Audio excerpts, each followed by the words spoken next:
Now we're already in deep water. You get a sense of how much this includes. This includes everything.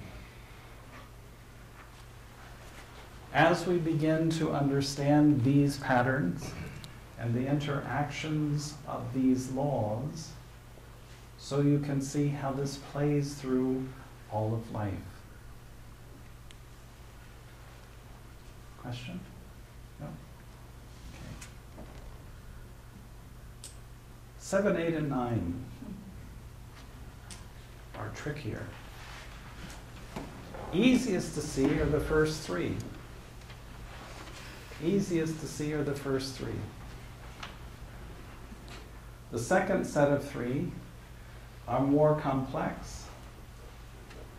The last set, even more complex.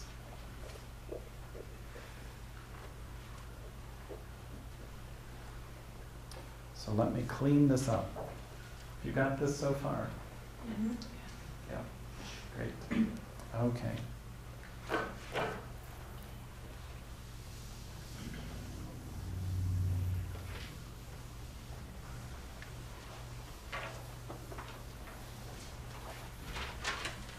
So everything within the solar system, everything within the Milky Way is affected by the expression of these laws. Again, as above, so below. When we look to the number 7, does anyone remember what 7 represents? 7 is to do with, sorry? Manifestation. Physical manifestation, planetary level. Yes.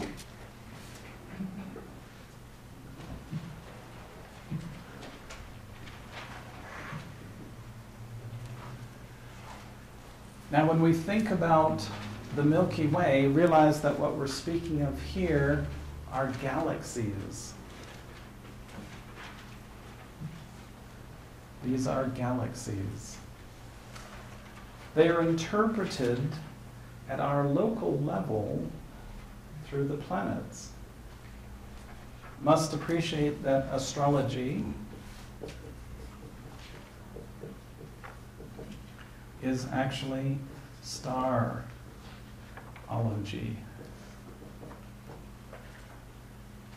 But the way that it's mostly interpreted is through the planetary level. So when we look to 7 at planetary manifestation, we have to look at the planetary level. And here's where we look at the planets.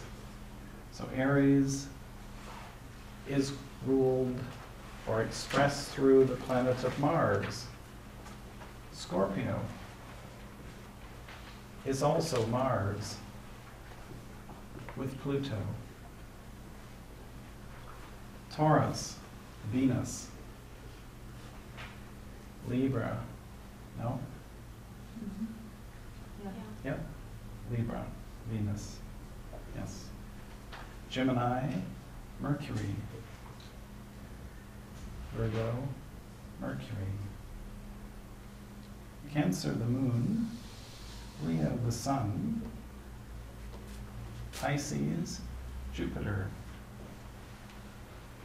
Sagittarius, Jupiter. Aquarius and Capricorn, Saturn.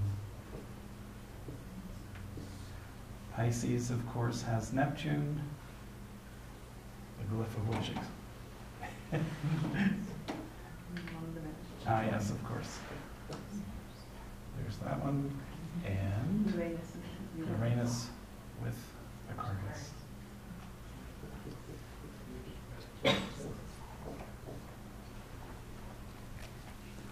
So now we get an interesting thing, because we can split this down the middle. And on this side, we have green, yellow, blue, red, and white. Green, yellow, blue, red, white. We have two pentagrams. Green, yellow, blue, red, and white.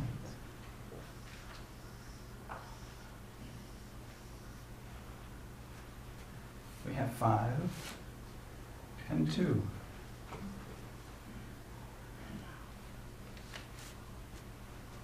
Which is 7. This is the most common way that the law of 7 expresses itself, is through the expression of 5 and 2. Now, have to appreciate that this is very simple in one sense, and yet all-pervading. As we see it play through the Milky Way, the solar system, so it expresses itself through us as well. So the 12 of astrology, all 12 sun signs, have another color, depending upon the planet. So, for instance, if we look at Pisces, we had blue from the mutable, we had actually yellow from the feminine, and now yellow from the planet. So Pisces has an affinity to, within the pentagram, to the instincts and emotion and emotion. And do you see how we're starting to decode all of this and relate that which is above to us?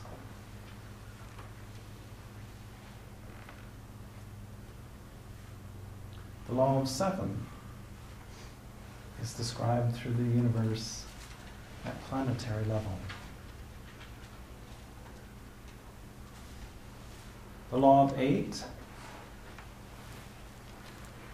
is, of course, through squares, interlocking squares, or infinity,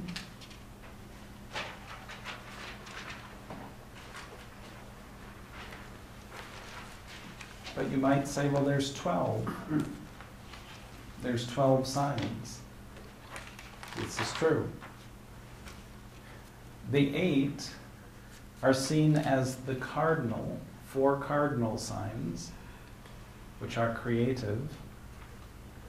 The 4 mutable signs, which are moving or releasing.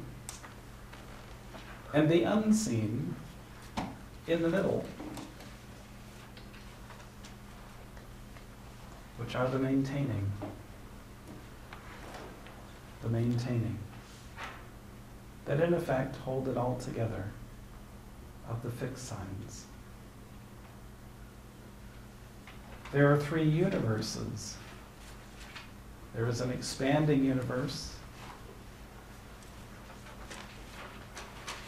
There is a concentrating universe.